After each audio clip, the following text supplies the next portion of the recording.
So my name is Nicole Buffoni. I'm a peer worker, and I'd like to welcome you to our second webinar brought to you by Reframing Disability. A Reframing Disability is a not-for-profit family-led organisation, and our aim is to change the experiences of families from the earliest possible point so that we can build the best lives we can for our children. Our vision is to create a world that promotes respect, acceptance, empowerment and citizenship of children with disabilities and their families. And we believe in empowering parents so that they can empower their children. So tonight we've got a fabulous mum and advocate, Nerida Bodycote, and she's going to be talking to us about friendships and building a community around your child. I'll do a little bit of your bio, but I won't go into it too deep, Nerida, because we'll chat after and we'll go through some more of it as we talk. But Nerida is an accomplished chartered accountant with over 25 years experience at an executive level leadership working for international accounting and law firms, as well as film and media companies. And while she's very proud of her accomplishments in her professional life, nothing has been more rewarding than her role as a mother to 11-year-old Madison and the work she is doing as a passionate public advocate, which I am going to ask you about later. So Nerida, over to you now to share a little bit about friendships, your daughter, and building a community around your child. Thanks, Nicole, and thanks for Reframing Disability for having me. For anyone who might have heard me talk at the Now and Next conference, I hope that you are still able to pick up a few golden nuggets, as Jen Williamson said earlier tonight from my talk. So I'll just get started and then we can have a chat at the end. So friendships, we all know the importance of friendships and how much they enrich our lives. All the factors that apply to friendships for us as adults apply to our kids. So friends will come and go in your children's lives. Acceptance of who your child is more important than how long a friendship actually lasts. Our kids can't be friends with everyone, just like we can't, but your kids can be friendly with everyone, just like we can. And research has shown that having friendships increases your chances of being happy. And we all know that when we have a child who has additional needs, forming friendships is something that we find particularly precious. As parents and carers, we just want our kids to be happy. So I wanted to share with you a little bit about my daughter Maddie and the community of friends she has in her life. So Maddie is 11 years old, soon to be 12. She has a physical disability and uses a wheelchair for mobility. She has a speech disability and uses alternative forms of communication, AAC mostly. She has an intellectual disability. She has intractable epilepsy, which sees her having over 250 seizures a day that are unable to be controlled by medication. She has a life-threatening rare blood disease, a rare brain disease, as well as a laundry list of other medical conditions. And despite over 10 years of looking, including participating in multiple research projects all over the world, including whole genome sequencing and exome sequencing projects, we still have no overall diagnosis. And these, of course, are all just labels and by no means define who Maddie is, and nor does it define what she can do or can achieve. Most importantly, it does not define, nor is it relevant to who Maddie is friends with and what friends she has. Just like it's not relevant to each of us, and I'm sure and certain that we all have our own laundry list of things. So let's go back a few years in which we started building our community of friends. Obviously, the first friendships fostered were with the other kids from my very close mother's group. So there were all the usual birthday parties, play dates, parent outings that we'd go together as a group. The differences in our kids' development had only just started to surface when Maddie was almost 1. But I didn't let that affect Maddie's interactions and friendships with the kids. We would attend a park play date and Maddie would be in her walker and the kids would ask why she needed this particular piece of equipment, and I would just explain to them that her legs don't work properly and this is what helps her to walk. And like all little kids, that was that, and never asked about again, and never an issue, because they saw Maddie as their friend first and foremost, and that was all that mattered. And I would smile with pride when we were at a park and there are other kids there that didn't know us, and the kids would ask about Maddie's walker, and her little friends would be the first ones to respond nonchalantly, "Her legs don't work properly and this helps her to walk."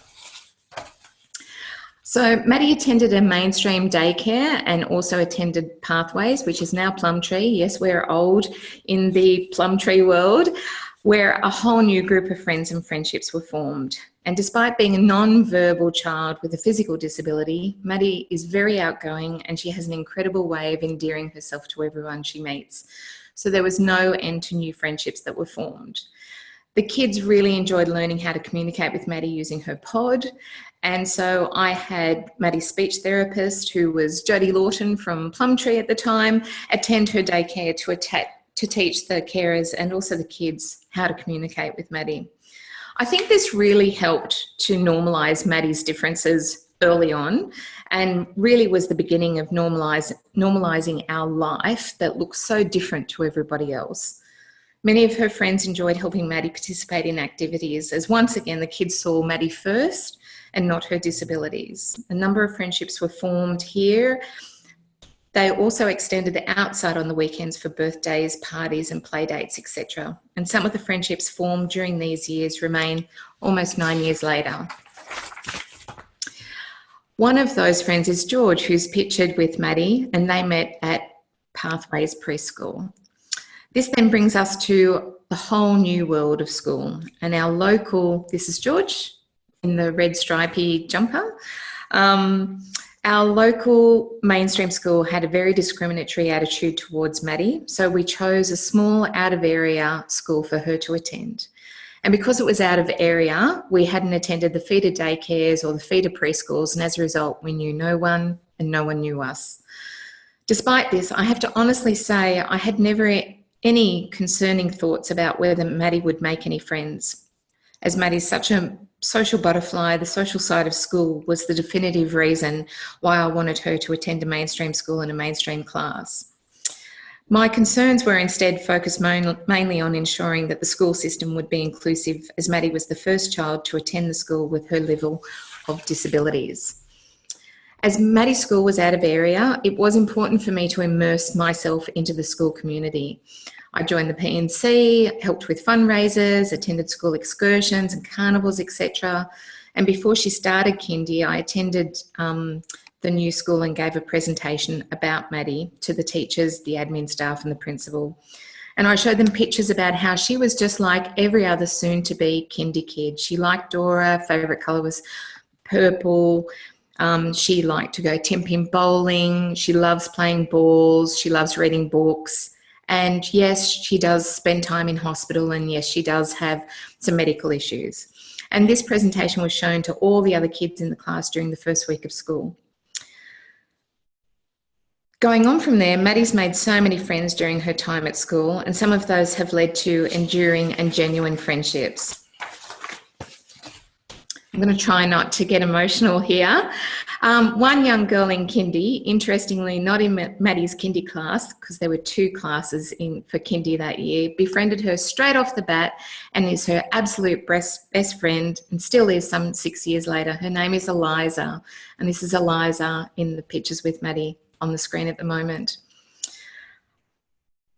They have a very, very special friendship, and they have regular play dates, many now initiated by Eliza because she has a mobile phone, and she texts me and says, could we have a catch up? And we also go on holidays with her family.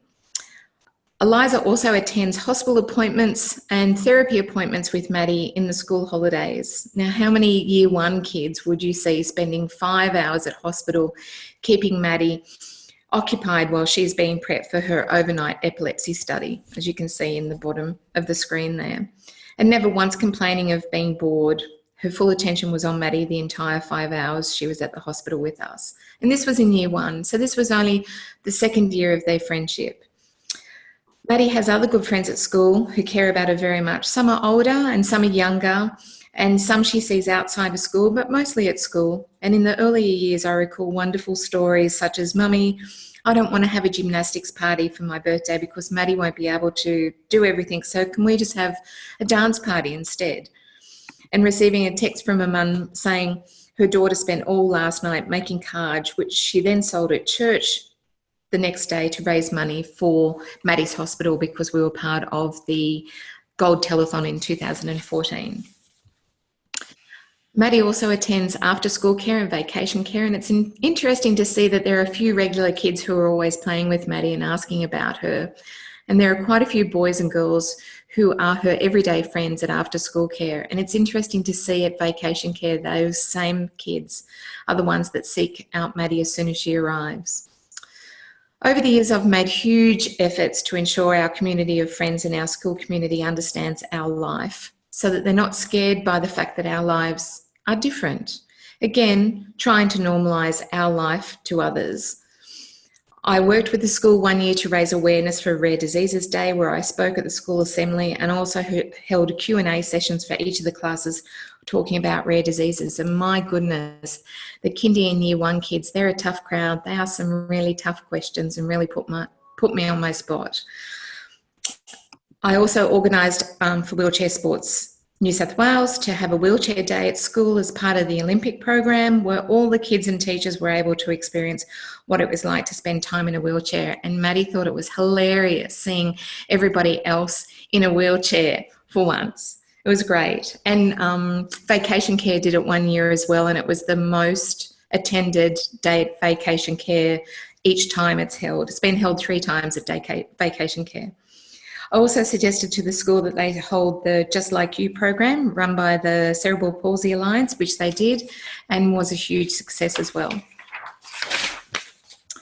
Other friendships have come out of those who have been carers for Maddie. Our wonderful Nikki, who was with us for 4 years as part of our family, and Maddie was even her flower girl at her wedding. They decorated her wheelchair and I pushed her down the aisle as she threw rose petals out of a basket, which was beautiful. And another carer from daycare called Kirsty and her partner Sam and all her friends, some of my friends, some of my work colleagues, we all dressed up as superheroes recently and pushed Maddie along the 14 kilometres for City to Serve, raising over $8,000 for Little Hero Swim Academy. I'll talk a little bit more about that later. So I hope that Maddie will always have friends in her life. Some will be old friends, some will be new friends. However, I will continue to do whatever I can to ensure she has the opportunities to be included in society, to make friends and enjoy friendships. It's our job as advocates for our kids to ensure society sees our children for who they are and not their disability. So my key takeaway points for how we've established this amazing community of friends are: 1, become involved and visible with your child in the community. This really normalises your child's disabilities, and it really does help to make the situation a little more accessible, pardon the pun, to the rest of the community. 2, make the experiences enjoyable for everyone. So I always want Maddie's experience to be an enjoyable and memorable one. And so I go to great lengths to ensure we don't fail. And when I say we, I mean Maddie, myself, and all those who have invited us to a party or an event. This is very powerful in my mind, as it then shows other families and the kids that it really isn't that hard to be inclusive. And then hopefully they will see it can be repeated. 3, plan ahead if you can. So when Maddie's invited to a party or an event, I would call the organiser or the parent and ask questions around accessibility. Are there stairs? What's the bathroom facilities like? Food, the presence of animals, she hates animals, etc. That way I can plan ahead and around those things, and at the same time those people get to know what things they might think about in the future. Then I can determine if I need to take a portable ramp with me, perhaps toilet Maddie just before the event, at home before we leave, take her own food in case there is nothing that she likes or can eat, etc.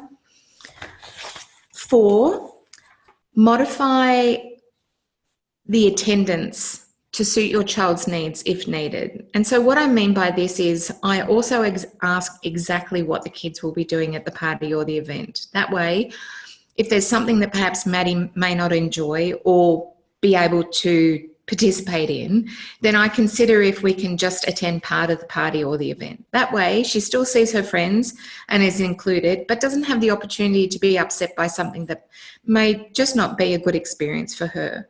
I'm not going to push her into doing something she won't enjoy just for the sake of inclusion. 5, create an environment in your home that attracts kids, that makes it a fun place for them to get together. So I regularly organise playdates at our school where our environment is known. Yes, we have steps, so it's not accessible either, but I've got access to her food, access to an easily accessible bathroom, etc. And one thing the kids all love to do when they come to our house is help make cupcakes with Maddie. Our house is known as the Cupcake House. So I always like to have Maddie standing in her standing frame, so she's standing up at the same height as the other kids at the table, and I simply facilitate the cake making by having the ingredients and helping them with the steps to put in place to try and stand back and let the kids interact and work together without any help, unless they need some help. 6, find and model ways for friends to help your child participate, even if the participation is only partial, and demonstrate ways to include your child in games. So, for example, we went to a trampoline party. I won't go into the arguments I had to have with the trampoline company around allowing my daughter to go on the trampoline. That's another story. So Maddie obviously can't jump, but she can sit on the trampoline and have the other kids sit with her and bounce the trampoline up and down, so she understands and feels the motion. So that's one way in which I was able to model to the other kids that she can still participate and they can still participate with her in just a modified form. Another example is that the kids really enjoy pushing Maddie in her wheelchair themselves. So where it's safe, I allow them to do that, and I take a step back just so that they have the ability to be a little more independent themselves without me there. And we also have a spare wheelchair at home, and the kids love being in a wheelchair, and it's great for both of them to experience, because then Maddie gets to see others using a wheelchair and the other kids get to experience what it's like to be in a wheelchair. 7, look for activities that your child enjoys, but other kids enjoy too. So for us, that's swimming. All kids love swimming, and Maddie can feel a sense of independence in the pool as she's supported by a swim ring, and the other kids can play with her without me being tied to her hip. I'm, of course, in the pool and only an arm's length away. However, it's still a very different situation to where I'm, say, in the pool holding Maddie. Another activity is bike riding. This is a little harder for me to be hands-off because I actually have to hold the bike, steer it, and run along beside Maddie as the other kids are riding their bike. So Maddie has a modified bike, which I think there were some photos up previously about her in her bike. 8, remember that spending time with friends doesn't always have to be what we consider fun. You think about the things that you enjoy spending time with your friends. Sometimes it's just sitting around talking. So sometimes during a play date, we may need to grab a few groceries. Eliza loves to push Maddie around the supermarket aisles, and Maddie loves it. And they can independently run around the aisles without me joined at the hip. It's a safe environment. Another example I talked about before was Maddie coming to the hospital with us, or coming to physio and OT appointments with Maddie. And the point here is that the kids are spending time together. It's what they're doing is sometimes irrelevant. It's just being together is what's important. 9, trying to minimise adult presence and intervention where possible. Now, obviously, that's not always possible in the perfect world and depending on your child's disabilities, but I've given a few examples above where I've talked about sort of trying to step away a little bit and giving the kids their own time. But another example is where we went to a birthday party at a friend's house, and all the girls are at the age where they just go into the girls' room and they listen to music, etc. So I lifted Maddie onto the bed to sit with all the other girls where she was safe and she couldn't fall off. And I left the room to go and be with the other mums and left the kids in the room on their own, as any other mum would. The kids know that if they need me, that one of them will come and get me, but it just allows kids to be kids and to see that Maddie is her own self as well, and she doesn't always, we don't come as a pigeon pair necessarily. Funny that I say that pigeon pair saying, because that's how Eliza sees her and Maddie, that they're a pigeon pair, which is really lovely. We did a shoot at school a couple of weeks ago, and they were both starring in the shoot, and she said we come as a pigeon pair, and I thought that was really lovely. 10, have a plan B or an escape plan. I've always got a plan B or an escape plan in place, just in case something goes pear-shaped. This comes back to the fact that I don't want us to fail and the result not be a great experience for everyone. And a classic example of this is, so the City to Surf, we all dressed up with the plan to walk 14 kilometres, and my husband was incredibly disappointed when I said that I didn't want him to walk with us. Can you see the tongue in my cheek there? I said that I wanted him to have the ability to be able to be on standby to come and pick us up if, you know, a wheel fell off, literally, off her wheelchair. He, of course, was devastated, as I said, and strangely enough, nothing happened, and we had to walk the entire 14 kilometres pushing her in her wheelchair. But it was a lot of fun. My hips didn't think so at the end of the 14 Ks, but it was great to know that if something did happen, that we had him on standby. And finally, most people in our communities want to be inclusive.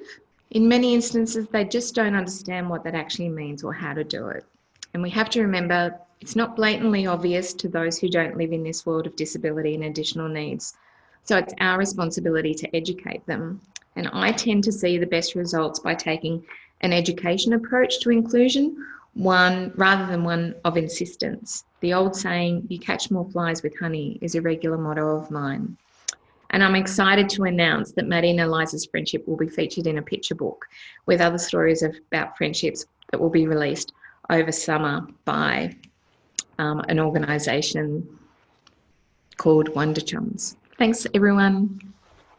Thanks, Nerida. Awesome. Okay, so I'll let you have a sip of water if you like. Thank you. Thank you. All that chatting. No, it was so interesting, and I've heard this talk a few times, and it's still so wonderful. And every time I hear something new, and it's funny, the whole cooking together example, I'd stolen it, and I didn't even know I'd stolen it from you. So there you go. Fantastic. We didn't actually cook. We were just decorating cakes. But brilliant. Great play date. I wanted to start asking you, obviously you are a big advocate of inclusion, and you know, sounded like from day dot you were daycare mainstream, school mainstream, even when it was a bit bumpy at the start for you. What was it? Did you always have that thought that you know that inclusion was important, or is it something that kind of came to you over time? What was the sort of process for you of coming to that?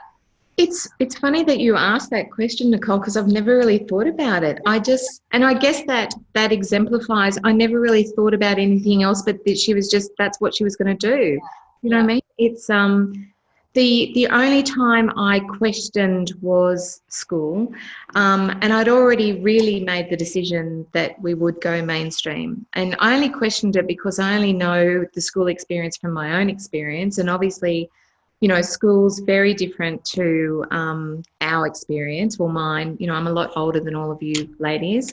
So I only had that to go by, and I just couldn't understand how things would work for Maddie. And I went to a family advocacy workshop, and it was titled Why Mainstream? Yeah. And I sat there and just realised that I was making the right decision, and they just showed me and explained to me why. And there was no sort of there was no other options really for me. I didn't look at anything else. I didn't ever look at anything else. I didn't even think about it, to be honest. I think I was a bit, I didn't really know anything else, if you know what I mean. So yeah, it's a good question. I've never thought about it because I never thought about it, if you know what I mean. Yeah, totally. That makes sense. You just thought you belonged where everyone else belonged.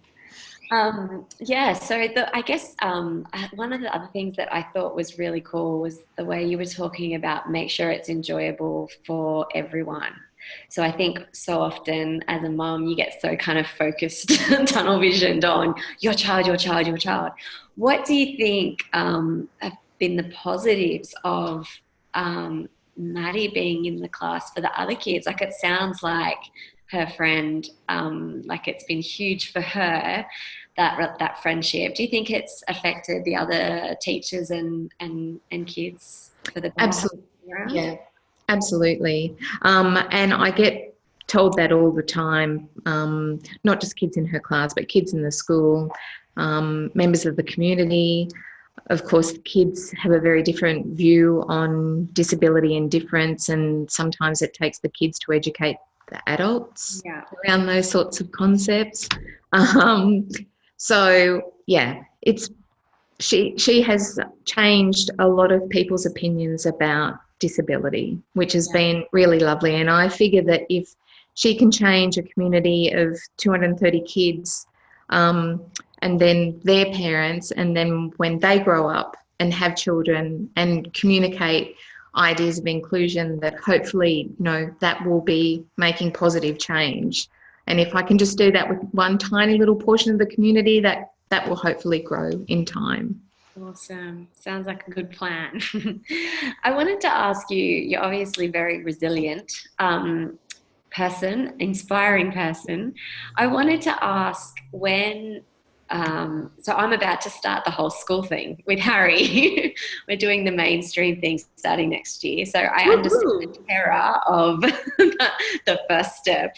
But I guess when you had that knockback or that kind of negative experience with your local school, how did you kind of build yourself up to keep fighting? Did you have doubt? Like, was that at that point that you had doubts? No. So when the doubts were before we even started looking at school. Yeah. So when we had the local school sort of, it was just downright discriminatory, the sort of language that was being used. I just decided that school wouldn't get the benefit of learning all of the wonderful things that come with my daughter if they could only see the negative things. So it was very clear in my mind, you don't get to enjoy the benefits of what my daughter can bring to your community. So we'll go somewhere else. Yeah. I was pretty sorry. It was that blunt. I kicked my husband under the table during the meeting to sort of indicate that this is, we need to wrap it up here because, this is going to go. Yeah. Going to tell him what she really thinks. Exactly. Get me out of here before I start to say things that I'll regret. Yeah. Great.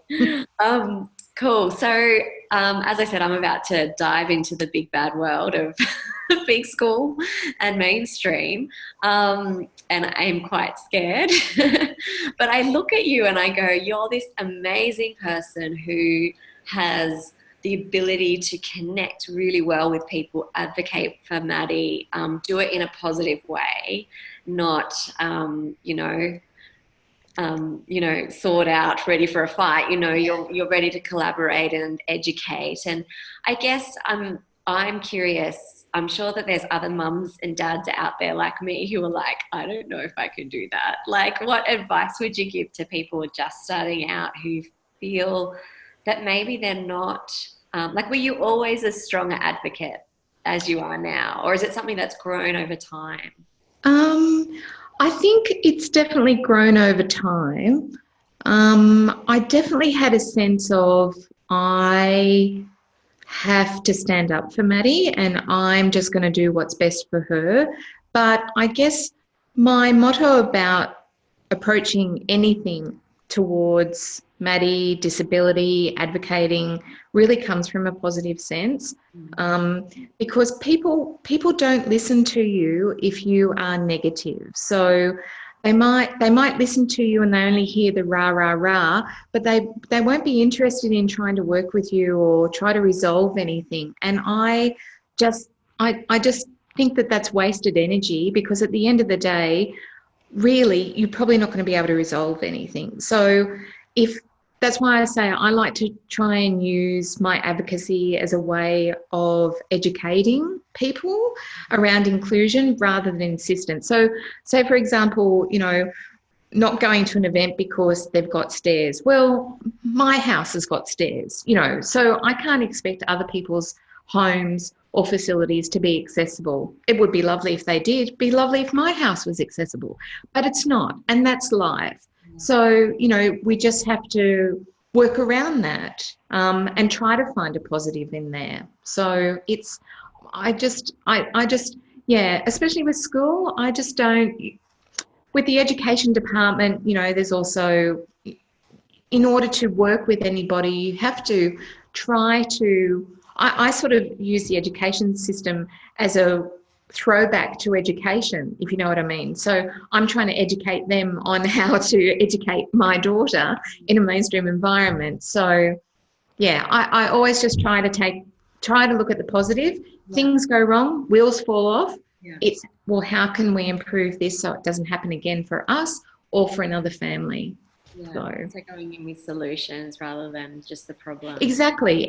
And things will go wrong and wheels will fall off, and you will get upset and you'll think, oh my goodness, how am I going to get through this?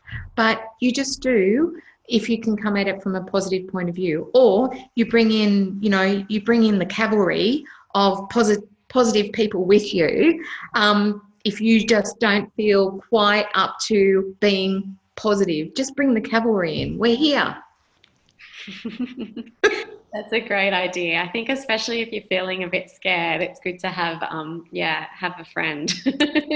So one thing, I can't remember who told me, but it was very early on. I'm pretty sure it was a mum with an older child, because all the wisdom comes with people before us, was to never, ever, ever go to a school meeting on your own, regardless of how confident you are.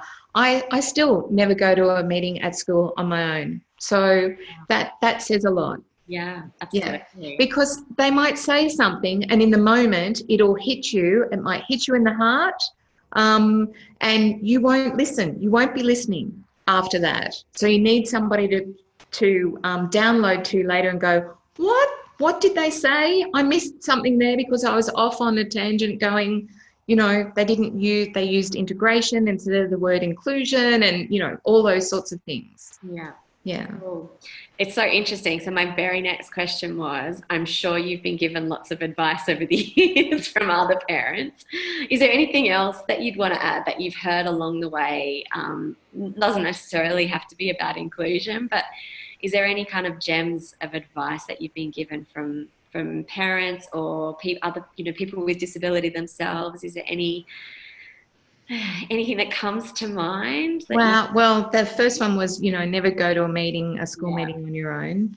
One of my pieces of advice is, only give people the information that they need. If they didn't ask for it, don't provide it if it's not going to help your case. Don't expect that people who you think are experts necessarily are an expert in relation to your child and your child's needs. So that can be medical people, that can be people in the education department. We as parents, we're the ones who know our child the best, and we need to make sure that we always come at it from that point of view. Yes, it's no disrespect to people who might have degrees in relation to some form of medical science or some sort of philosophy or things like that. When it comes to your child, you're the one that knows best. Yeah, perfect. So In terms of your workload, so you are Maddie's mum, obviously. Yes. You're also a huge advocate. The list of things that you've done is just incredible. I don't know if anyone saw it. Nerida was on the ABC the other night. Definitely watch it. We should, I don't know if we can link it up on Facebook. We should share it, but that was fab. And obviously, your professional life. How do you balance all of that and remain sane? I don't sleep. Recommended. It also helps when you have a child that doesn't sleep, so you don't get the opportunity to sleep. So my work was on Monday yesterday. What's today? Tuesday. Yeah, so yesterday when I went into the studio, I had already baked a dozen cupcakes for Maddie's premieres, reading challenge, afternoon tea thingy, whatever. And I also baked an apple sponge cake for the office, and they were like, "How did you do all this morning?" So it's You're just making us feel bad, Nerida. No. I guess I've always been a workaholic.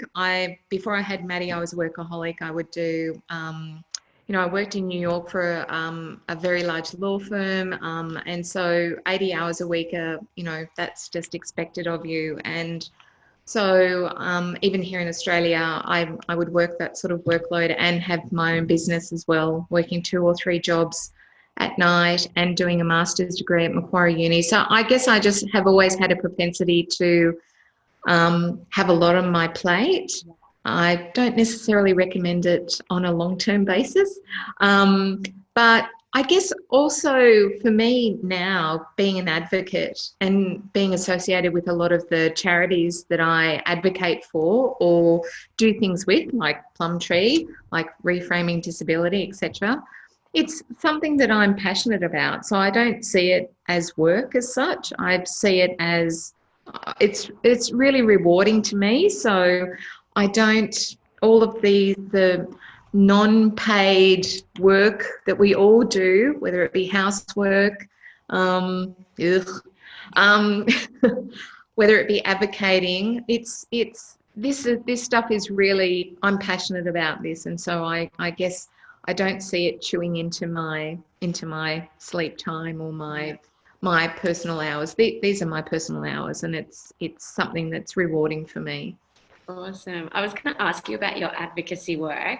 Has there been I was just wondering if you had like the moment, like a moment that you're like really proud of that you wouldn't mind sharing with us about some of the advocacy stuff you've done. I know you've done a huge amount. Has there been any standouts in your career as an advocate?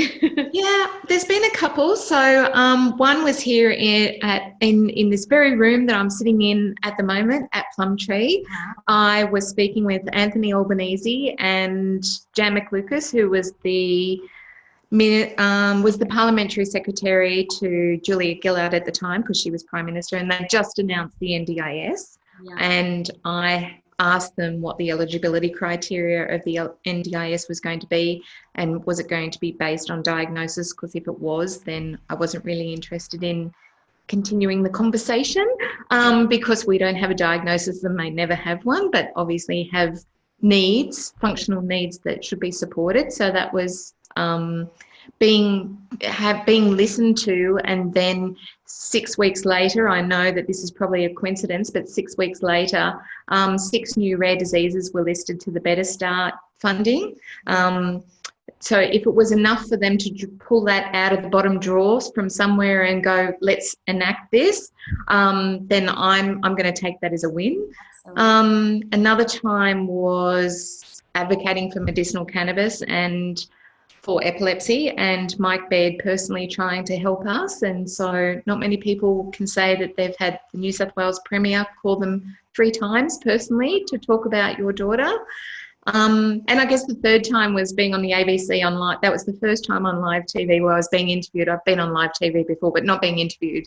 So I'm used to take 1, take 2, take 3. Okay, let's cut that out. I did too many ums there. Can we just cut those? So that was pretty exciting. And tonight is exciting. This is my first webinar. So tonight's actually week 3 of 3 amazing things in my life. So week 1 was on ABC. Last week was having my name in the credits on a docu-series that was shown on SBS around Perspective Shift, which was a series on 3 people with disability. And tonight is my first webinar. So thanks, everyone. Perfect. We're 3 of first. Wonderful, wonderful 3. That's so cool. So you were talking about rare diseases. I've met a few parents along the way in my journey that don't have a diagnosis, and I guess I feel for them, because I feel like it would be a really a big battle between going down looking for what it is, like what is that diagnosis, versus I guess being in the here and now and working the best way you can. Is there any advice you have for if there's any parents out there that are in that situation where they don't necessarily have a diagnosis but have a lot, considerable needs and delays? Do you have any advice for them? Yeah, I guess earlier on in our journey, I was focused on diagnosis. It was more so to try and find other people in a similar situation and were going through the same things. And then I guess as time went by and it was unlikely that we were ever going to have a diagnosis, I sort of changed my shift of thinking and went, you know what, diagnosis really is only something that categorizes you, but more so, the only reason it's important at that time in our life was to access funding. Yeah. And I knew that even if we got a diagnosis, it wouldn't be on a list that a government had written that they were going to fund. So for me, it was like, a diagnosis isn't going to change what we're doing for Maddie. There's not going to be any cure. There's not going to be any magic pill. It's not going to come back and say, well, you should have been doing this, because we were already doing physio, OT, speech, the whole gambit. It was really just, I'm going to shift my focus now onto the fact that instead of trying to find others that were exactly like us, I realised that through talking to other parents with kids with very different diagnoses, that we had lots of things in common as parents, because our kids had lots of things in common, regardless of the fact that we all had different diagnoses. A lot of our kids all have the same gut issues. We all have the same sleep issues. A lot of our kids have epilepsy. Yes.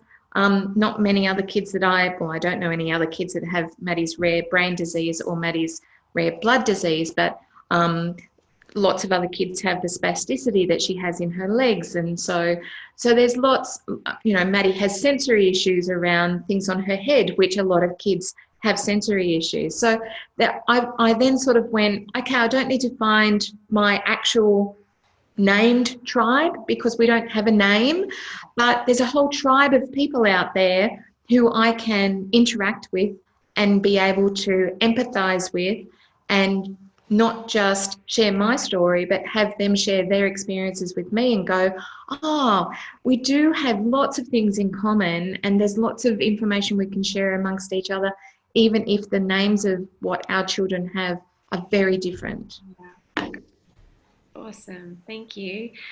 I wanted to ask you, in your talk, you talked about making sure that adults don't get in the way. I love that so much, and I struggle with it. Like I don't know if it's like a protective mother thing, but how do you find? Do you struggle with it at all? Is it something that you have to deliberately tell yourself, okay, I'm going to back out now?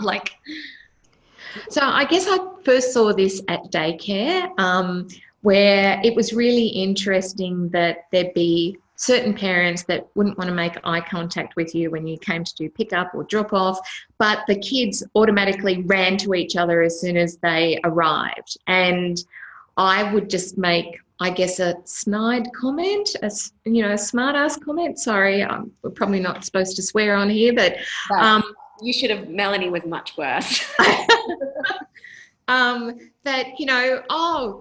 They get on so well, perhaps we should have a play date, so really sort of, I don't know, make them feel like that, whatever you're got going on in your head and the perceptions that you have, your child doesn't have those. Yeah. And perhaps, without me saying it, you should take from some advice from your child, you know. So, Awesome. yeah, there was something else that I thought of then, but it went straight out the window when I started swearing. So sorry about that.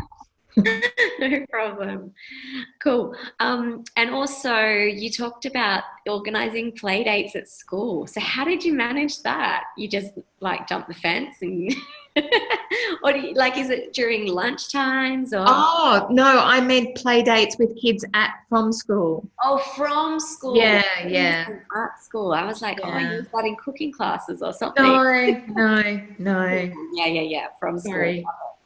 That would be quite, I'd be interested if somebody does that and what they end up doing. But I remember, actually, it's not as silly as it sounds. So I remember when because we were part of the Great Transition to School program that Plumtree used to run before the NDIS came in, when it was all ADAC funding. This is showing my age now, folks.